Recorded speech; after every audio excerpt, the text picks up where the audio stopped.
Bismillahirrahmanirrahim. Assalamualaikum warahmatullahi wabarakatuh. Alhamdulillah Bapak Ibu, kami bisa ngobrol lagi dengan jenengan semua.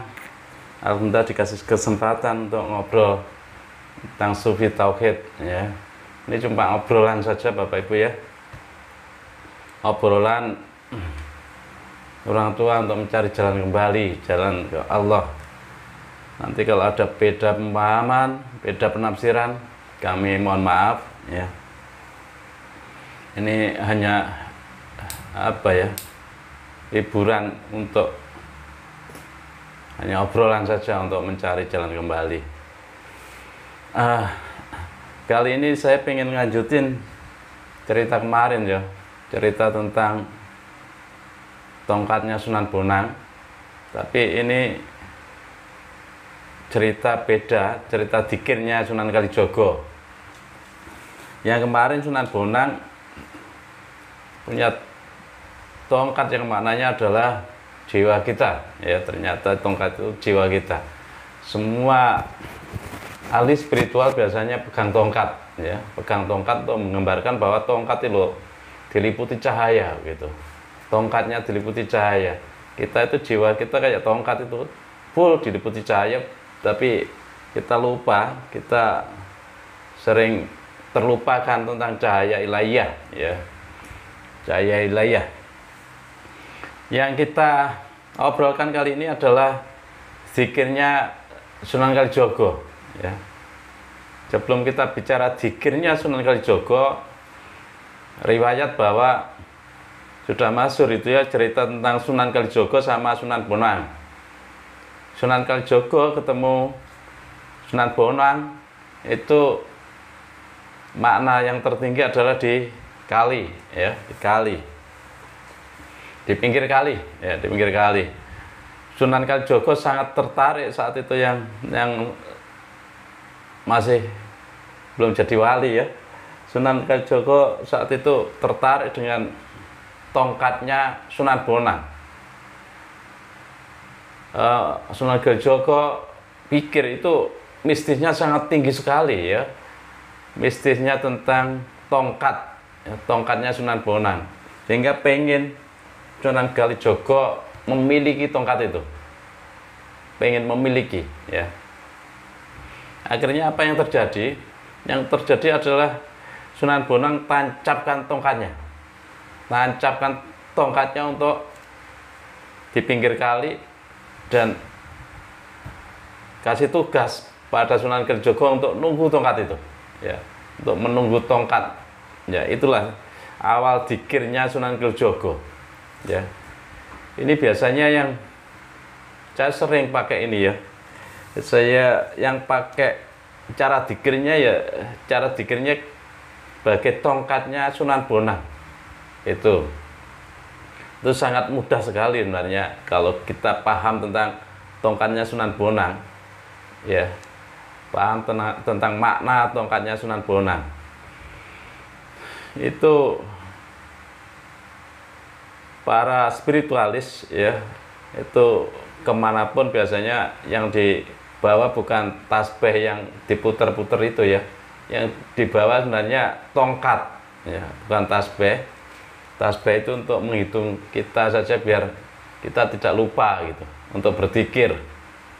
Tapi puncaknya orang spiritual itu bawa tongkat ya. Tongkat untuk menggambarkan jiwa kita ya. Menggambarkan jiwa tongkat itu. Kayak cerita tongkatnya Sunan Bonang itu menggambarkan jiwa kita mencari jalan manunggal, mencari jalan leburnya ruh ke Dzatullah itu.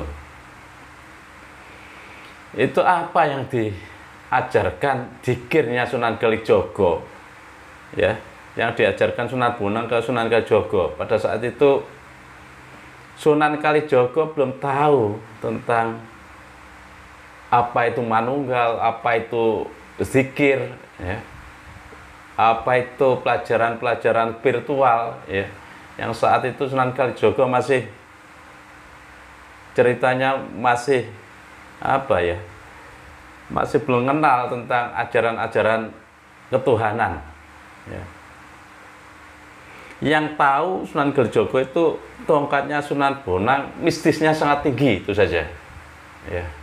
Begitu suruh nunggu tongkat, ini awalnya berpikir ya, awalnya berpikir Sunan Kalijogo ini yang sering saya pakai ini ya, berzikir bagaikan tongkat itu.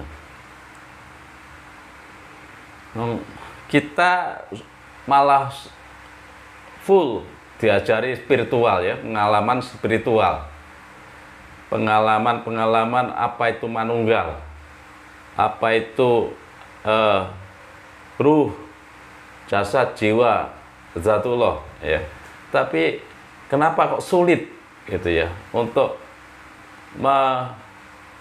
masuk ke alam ilahiyah, masuk ke alam ilahiyah sehingga ruh kita lebur dalam zatullah, itu yang kok sulit sekali. Ruh kita lebur dalam nurullah.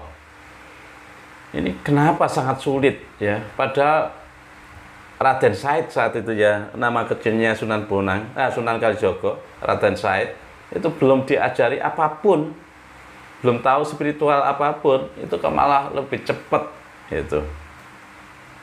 Cepat merasakan manunggal, cepat merasakan, oh ini yang saya cari, bukan tongkat ini. Tongkat ini cuma sebagai ibroh saja, sebagai pelajaran saja ya.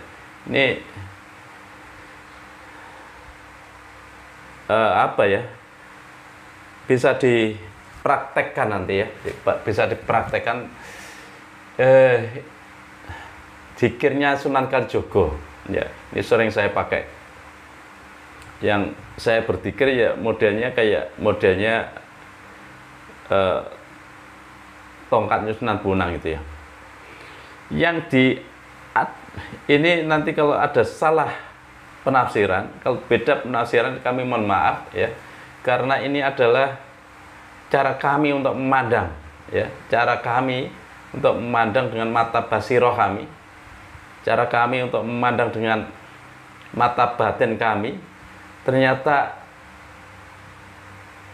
ini yang dipakai untuk zikirnya Sunan Kalijogo ya.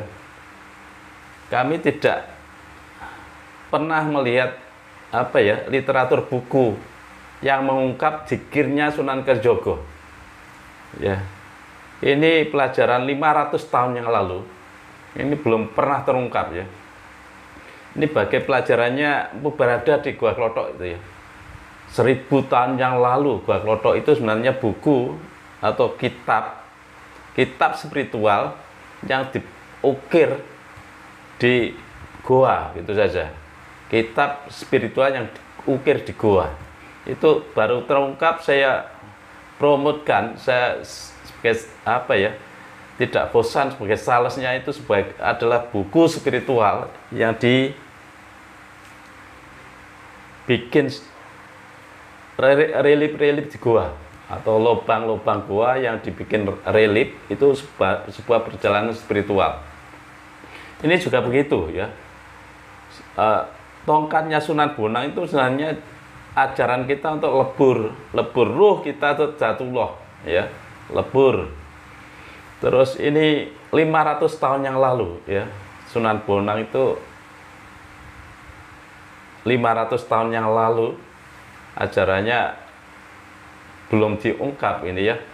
Tongkatnya itu maknanya ternyata pelajaran lebur ruh kita, jaya ruh kita lebur ke jaya nurullah ya. Jasad ruh kita manunggal ya di alam suwung, itu aja. Ini yang kedua kalinya ya pelajaran dari Sunan Bonang. Setelah tongkat sekarang dikirnya Sunan Kalijogo. Ini perlu dipraktekkan bagi yang sulit untuk memasuki alam suwung nanti ya, memasuki alam jabarut, sulit untuk meleburkan ruh ke zatullahnya ya. Ini yang dipakai Sunan Kalijogo tidak ada lain ya selain mengagumi tongkatnya Sunan Bonang ya. Zikirnya itu mengagumi tongkat ini bercahaya ya. Cahayanya sangat luar biasa. Tongkat ini full diliputi cahaya yang sangat luar biasa. Sehingga mistisnya tongkat itu sangat tinggi sekali. Ini yang dipakai angannya Sunan Kalijogo untuk berangan-angan kembali ya. Sehingga apa? Yang dipandang itu di depannya adalah tongkat. Tapi tongkat ini full diliputi cahaya. Itu ya. Ini yang sering saya pakai tiap hari ya. Tongkat ini full diliputi cahaya. Full cahaya ilahiyah. Ya, cahaya Nurullah, cahaya Nur Muhammad total meliputi tongkatnya Sunan Bonang. Itu jiwa kita juga begitu ya. Jiwa itu sebenarnya diliputi full cahaya Nurullah, cahaya Nur Muhammad. Jadi satu ya. Jadi satu, Nurullah, Nur Muhammad jadi satu itu ya. Sehingga cahaya tongkat itu full mistis gitu ya. Jiwa kita juga begitu, full diliputi. Sehingga apa yang dibayangkan ini tongkat ini beda sekali ya, hebat sekali tongkat ini. Angannya Sunan Kalijogo itu sangat hebat sekali, diliputi cahaya terus tanpa henti ya, diliputi cahaya tanpa henti. Cahayanya mistisnya sangat tinggi sekali. Itu kalau dibaca dengan mata basiroh full itu cahaya ilahiyah, cahaya Nur Muhammadnya full ya. Sehingga apa? Tongkat ini seneng ya, seneng sama yang meliputi ya, seneng ya sama yang meliputi. Itu yang meliputi full alam ilahiyah ya, alam kehidupan. Cahaya yang hidup satu ya, yang hidup satu, wujudnya satu, itu yang full meliputi ya. Apa angannya Sunan Kalijogo? Oh, kalau pengen sakti kayak tongkat ini, saya merasakan merasakan cahaya yang meliputi cahaya tongkat itu gitu. Sehingga jiwanya Sunan Kalijogo itu full menirukan kayak tongkat itu, sudah diliputi total itu. Ternyata saya juga begitu ya. Ternyata liputan ini bukan cuma di tongkat saja. Liputan ini ternyata liputannya full meliputi lahir batinnya Sunan Kalijogo ya. Lahir batin diliputi. Ternyata saya persis kayak tongkat ya, persis kayak tongkat, tidak bisa apa-apa, yang mistis ya, ternyata yang meliputi, yang ada daya upaya, yang ada daya yang hidup, ternyata yang meliputi gitu. Yang meliputi itulah yang hidup, yang mistis ya. Sehingga apa yang dirasa ternyata full diliputi Nurullahnya ya, full lahir batin diliputi cahaya Nurullahnya, lebur dalam cahaya Nurullah, sehingga cahaya ruhnya sudah lebur manunggal dalam cahaya Nurullah.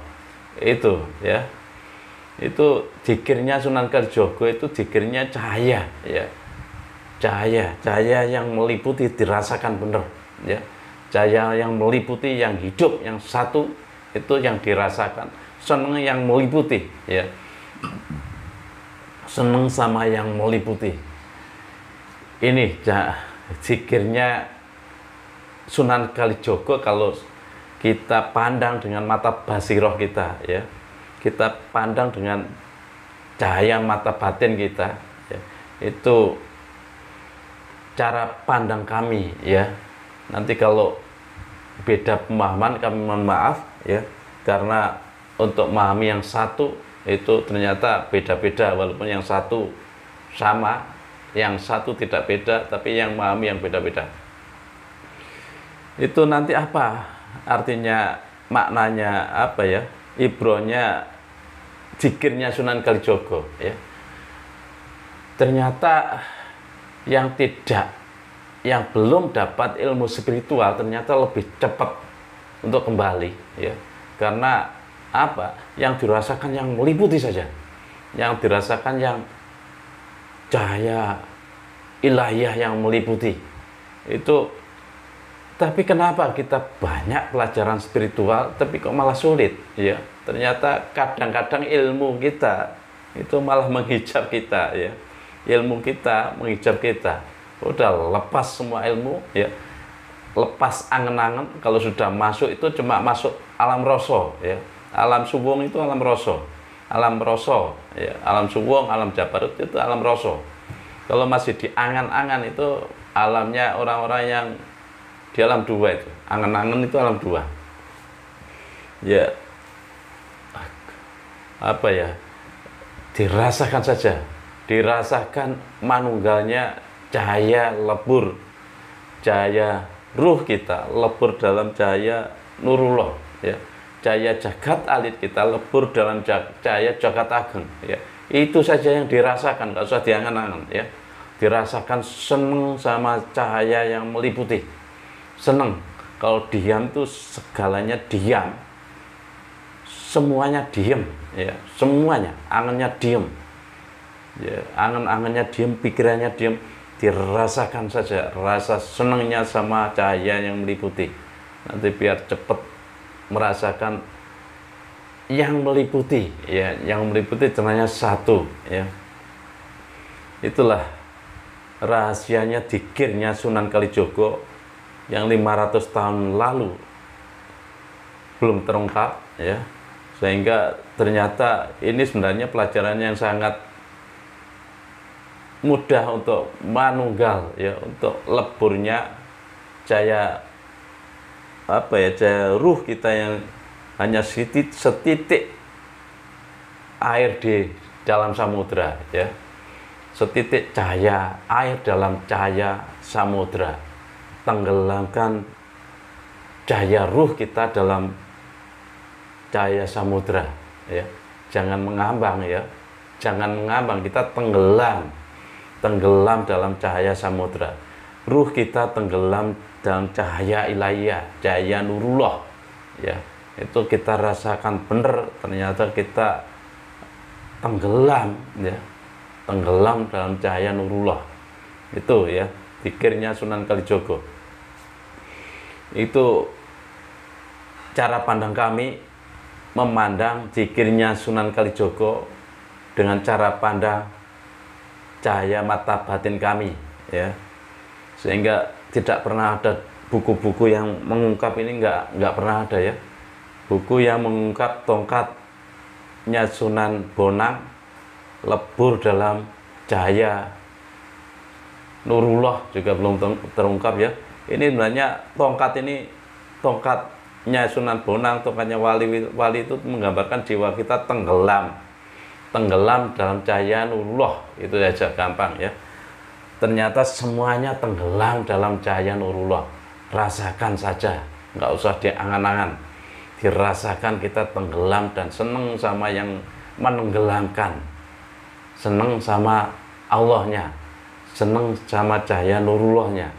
Ternyata dibalik segalanya cuma satu, Allah saja. Saya kira itu ya pelajarannya dzikirnya Sunan Kalijogo ya, dzikirnya Sunan Kalijogo ya. Sehingga kita dari ibroh ini semoga kita dimudahkan untuk merasakan tenggelamnya cahaya nurullah kita ke dalam cahayanya, tenggelamnya cahaya ruh kita ke dalam tenggelamnya cahaya nurullah. Itu setitik cahaya ruh kita tenggelam dalam cahaya samudra, cahayanya ilahiyah, cahayanya nurullah. Kita tenggelam dalam Allah, gitu saja ya. Itu cara pandang kami. untuk melihat zikirnya Sunan Kalijogo. Kalau ada salah, mohon maaf ya. Kalau ada beda penafsiran, kalau beda pemahaman, kami mohon maaf ya. Saya kira itu. Terima kasih. Assalamualaikum warahmatullahi wabarakatuh.